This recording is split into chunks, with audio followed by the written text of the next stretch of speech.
Well, good afternoon and welcome to this week's Family Connections.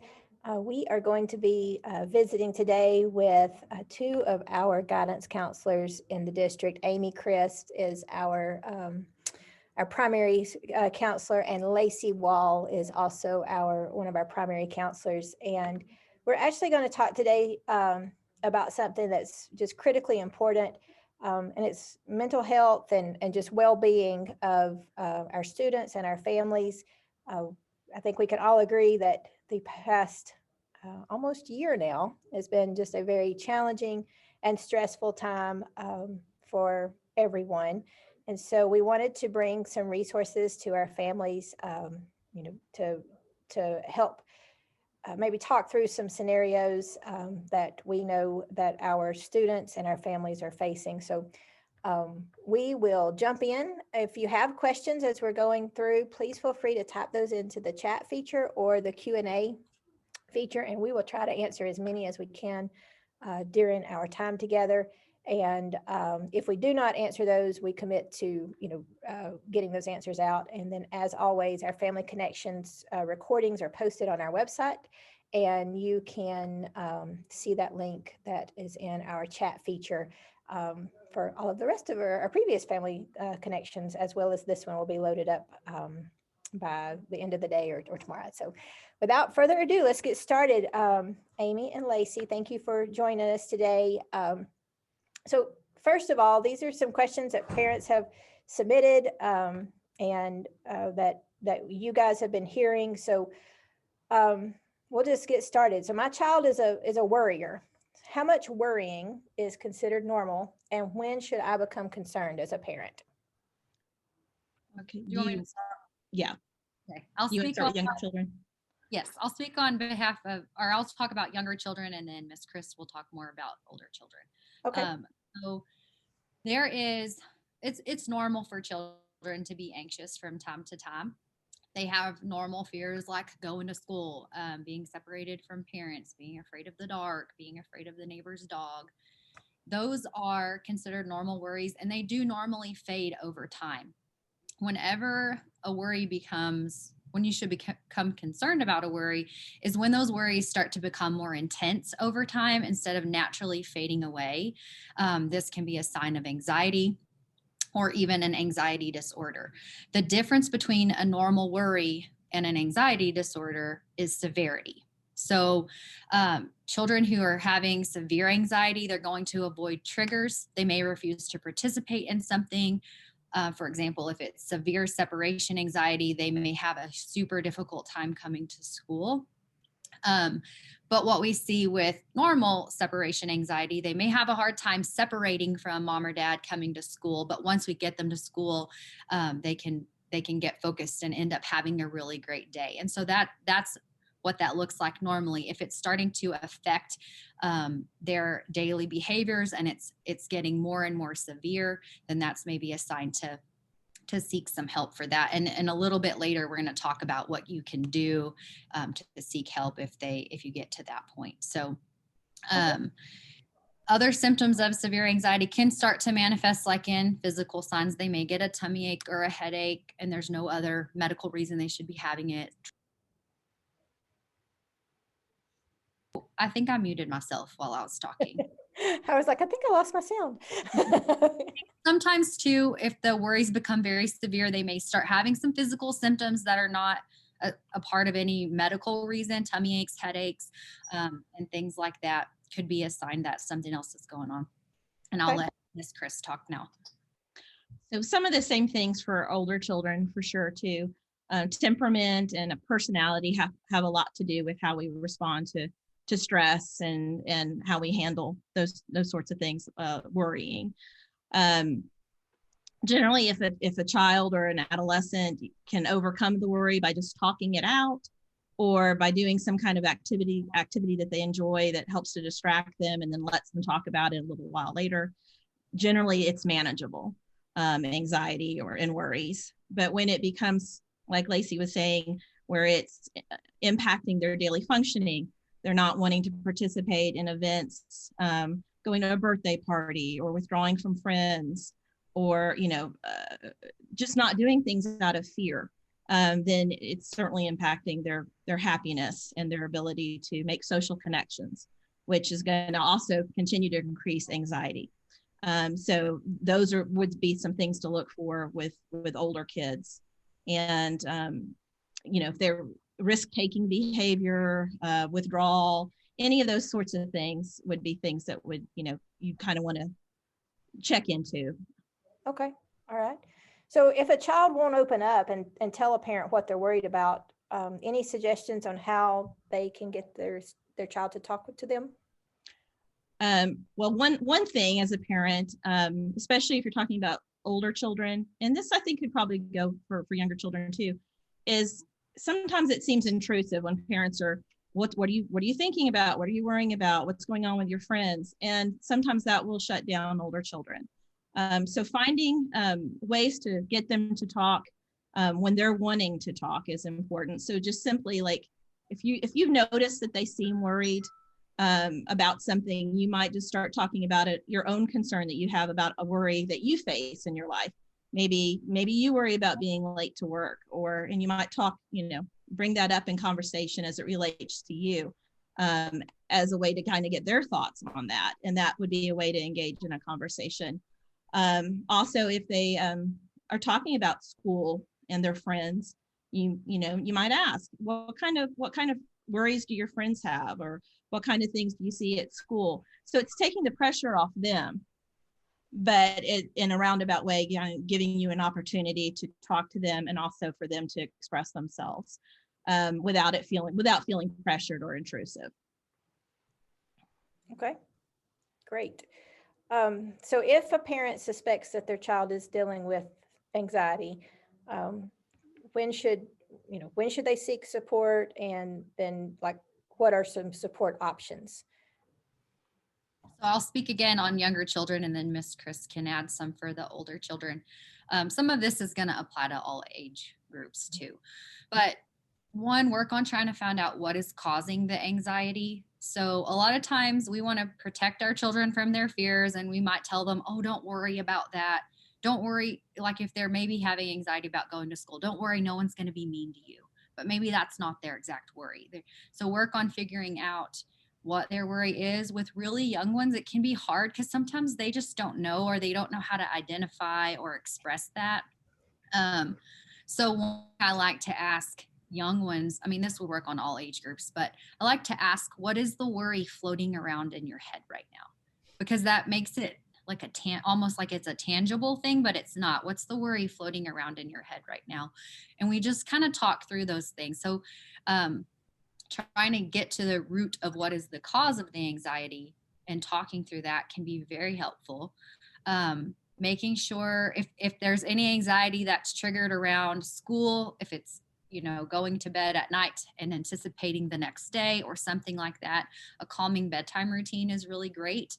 Get rid of the screens, turn off the TV, put away the tablets, read a calming book, and have a really good calming routine. Maybe do some stretching before bed, but getting them into a routine that is calming for their bodies, plus it feels safe and secure because you do it every night, is going to help a lot with anxiety. And then teaching some calming techniques. Deep breathing is highly beneficial. There's so many fun ways you can teach it. I love to do smell the cocoa and then cool the cocoa, and they love that one. But teaching them some calming techniques, that's going to be the breathing practices, counting backwards, visualizing what they want to happen, or even something that makes them feel happy. So if they're very, very worried about something, ask them something that makes them feel happy, and then, or like their favorite vacation they ever went on, and then just have them tune into that, and it can kind of help them overcome that worry at that moment. I wanted to share this because whenever I was doing some research, I ran across it, but there's an interesting thought from a psychologist. I just made my page go away where I was at. Right here. He said that he often tells children that their brain is like a radio station, and the worry is just one of the stations. So instead of tuning into your worry station, change the station, and you can think of something like last year's vacation or your favorite game to play, and it just helps you redirect that. Also, physical activity is a major help. Get outside, go for a walk, play, do something like that. And then us as parents, sometimes our anxieties, well, a lot of times, our anxieties can rub off on our kids. So check where you are. If you're highly anxious about things, if you're struggling with things, it can impact them too. And even as simple as you hate bugs and you scream at the sight of a bug might rub off on your child, and they're going to scream at the sight of a bug. So be mindful of that too. Some things that might along those lines that might help with older kids, teaching them to talk it out, and reassuring them that fears and anxiety is perfectly normal. And you might like a typical, it's typical to feel apprehensive on a test day, and that we all experience those types of worries and anxiety, and empathize with them regarding that. However, they seem to be, worrying obsessively about something, or convinced about something that they're not able to let go of. And that fear isn't grounded in reality. That's, kind of where you have to help them learn to challenge that thought, that thinking that is causing their feelings and their reaction. So helping them by challenging them with what is real versus what they just feel, with facts. So a lot of, working with anxiety is about changing the thoughts and looking at what is factual, and how that, how they can use that to help them move forward. So using facts to counteract faulty thinking and help them talk back to those thoughts that are causing them to feel anxious. Some other types of things that might help kids is to write about, to journal about their thoughts and their feelings. With slightly younger kids, it may be drawing. Any type of creative outlet is, the research is out there saying kids who participate in creative arts, some kind of creative expression, whether it's art, music, theater, whatever it is that allows them to be creative, tend to have be able to use that as an outlet for anxiety, and they see decreases in some of those symptoms because they have that creative outlet. So that's something a parent can also encourage at home, giving them opportunities to be creative, but also encouraging them to be creative and take classes that allow them opportunities to be creative, especially if they're in middle school and high school. Look into theater, look into music or band or art, anything like that. Culinary arts when they get into high school.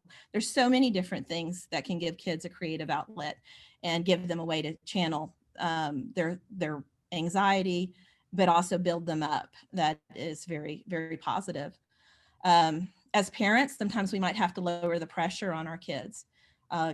We know that social media and the technology that kids have access to tends to increase anxiety in adolescence, and the pressure with school, all of those things.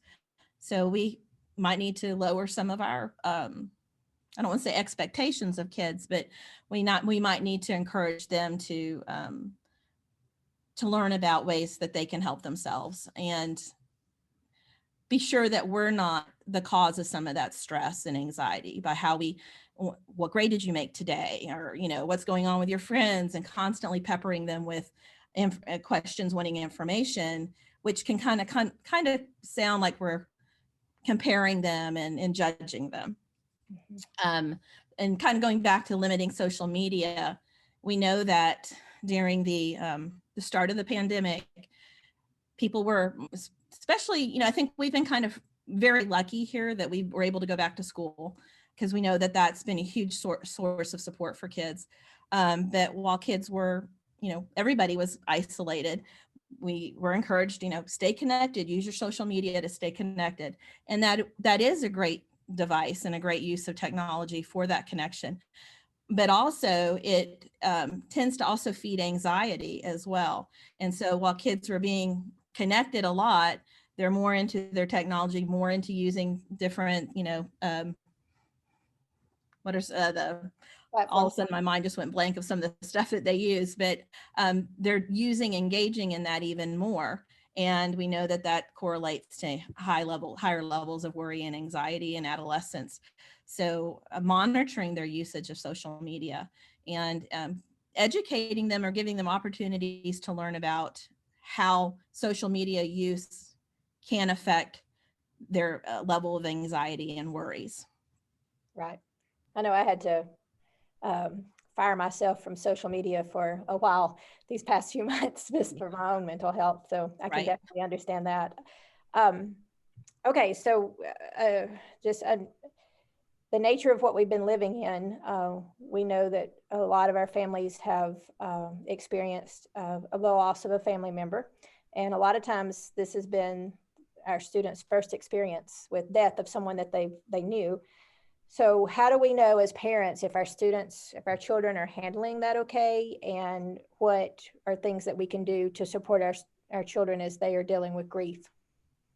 I think it's important to remember that, grief is going to look different for everybody, and there aren't any hard and fast, timelines for about when you'll feel more healed or how you're going to react. And you can have, a family that has lost loved ones, and, let's say you have several kids. Each one of your children may respond differently. One of the most important things in supporting kids is to help them understand that their feelings are part of a process and natural, and also reaching out to other people that are in their lives, like at school, letting their teacher know, letting the counselors know what's happened, because that way we can be aware of watching to see how they're progressing and reach out to them. I think one of the most important things from the school side is when we know somebody has lost somebody, a loved one, kids need to know at school that there's an adult who recognizes that, and it needs to be acknowledged. And whether or not they need to go talk to the counselor often, it needs to be acknowledged. So when parents let us know that this has occurred in their family, that's really helpful, because it allows us to connect on some level with the children. So I will kind of maybe backtrack a little bit and let Lacee just talk about what you might see with a young child, and then I'll kind of go back with older kids. Okay. Yeah, I'll talk on the young children. So again, grief looks different for everyone, and the process is going to look different, and they may have some great days and some sad days, and that's all normal and part of it. Children at the very, very young age, like preschool, kindergarten, and even first grade, they don't understand yet that death is permanent, or they may find that hard to grasp that death is permanent. They're still in that world of magical thinking, like someone could come back again. And so it can be hard for them to understand what that really looks like, which they may have a delay in their grief, as far as it might take a while for them to truly understand that death is permanent. They do understand separation, though, so that might leave them feeling insecure. It might leave them feeling a little bit frightened if familiar things have changed around them. So this age group needs a lot of reassurance that they're going to be safe and cared for and looked after, and that things are going to be okay. So things that you can do to help them is try to keep your routines and activities as normal as you can. We know that they may be really impacted, but just try to keep things as normal as you can. If they look sad, talk about it. They're still learning how to describe their feelings and how to verbalize that. So if you can tell that they look sad, one thing we use often at this level is, your face shows me that you look sad right now, or whatever feeling you see on them. And you'll use those words to talk it through and teach them those words that describe feelings, so they can learn how to verbalize that too. Again, assuring them they're safe and who is looking after them and caring for them. A lot of encouraging and comfort, like hugs, cuddles. That physical touch is really good for this age group too, to give them that physical feeling of safety. Speaking calmly and gently to them when you're talking to them. I know that as adults, whenever we're going through grief ourselves, it can make us be very irritable or snappy, and that may make us react wrongly to them when they're going through their own thing too. So just try to take a pause and calm yourself and speak gently to them, even if it's in a moment that, you know, they're doing something they're not supposed to do. Just trying to calm yourself. And then talk about death. You can explain it to them. Death is a part of life, so they can start to understand it bit by bit. Maybe like talking about plants growing, how they bloom and die, or the seasons change, and just help them learn that it's part of life. And then comfort items may be helpful to them. Children at this age still may have that special blanket or a cuddly toy, those things that are really comforting. And then encouraging play. They can also often use play to help them process what's happened. So sand play, puppets, dolls, drawing, if they're able to write, some writing, those creative outlets, again, like Miss Crist talked about, any of those things can also help with grief, because they're getting it out there. So I'll let you speak on the older children now. I think with older children, just like with younger children, they need opportunities to express their sadness, but it may also not just be sadness. It may be anger, guilt, all sorts of other feelings go into the experience of grief, but allowing them to have opportunities to share those feelings. And it can be hard as a caregiver because you're going through your own grief. Sometimes children, as they get a little older, they may be reluctant to share their feelings because they don't want to bring up sad feelings in their parent, or their caregiver. And so they may keep some things bottled up because they don't want to. They've seen that, mom is upset and crying, and so they keep it to themselves. Encouraging them to talk, and it may be painful as a parent. You're going through your own grief and you may not feel like you can support your child to the extent that you want to. So reaching out to teachers or the counselor, or with older kids, especially like middle school kids, they may be very select in who they'll share their feelings with, but encouraging them to talk to those people that they will talk to, that they are comfortable with. And they're also at middle school age, and older elementary, middle school, sometimes they want to fit into their peer group. So they may seem like they don't care about what's happened, and they do. They're just trying to fit in, and be like their peers, and not have, and not be grieving in the way that is noticeable to other people. So encouraging them to talk to somebody, whoever that may be. And with older high school kids, it's, with younger kids, they tend to, school becomes a place of distraction. They can stay busy, and that's a healthy way to handle some of the grief, staying busy. With older kids, like high school age, they're kind of more aware of issues around spirituality. They might be mad at God. They're dealing with the grief maybe in a even more intense way. So going to school may not be a source of distraction for them. Their feelings may come out more strongly in some ways. You might see them withdraw more, their schoolwork go down more, not engage in activities that they normally would. But again, encouraging them to talk to somebody that they trust, whoever that may be. And they typically, they also tend to want to talk to their friends more than they do adults. Mm-hmm. So hopefully they have a strong peer group that is receptive to that and will encourage them in a positive way. And if you're concerned that maybe that's not the case, reaching out, always reach out to school personnel and let them know your concerns, so they can also be watching and being involved in helping students get the resources that they need. With older kids, you might start seeing more symptoms that might look like depression.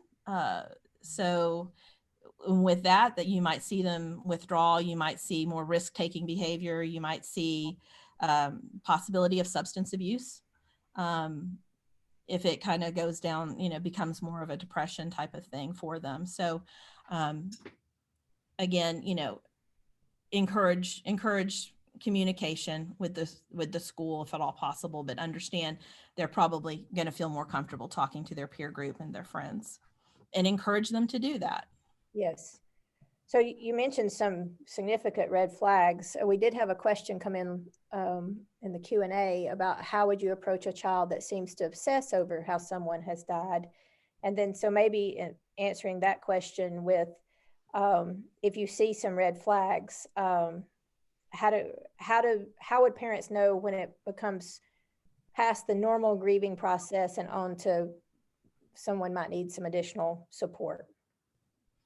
I think anything that impairs their day-to-day functioning. They don't seem to find any joy in anything. They don't want to participate in things that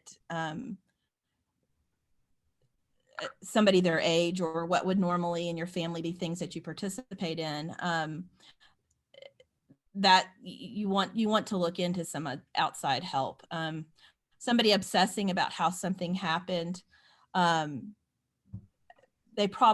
might be some, without knowing the picture, sometimes if they were there when somebody died, or they witnessed some of that can be, there's a trauma related to that.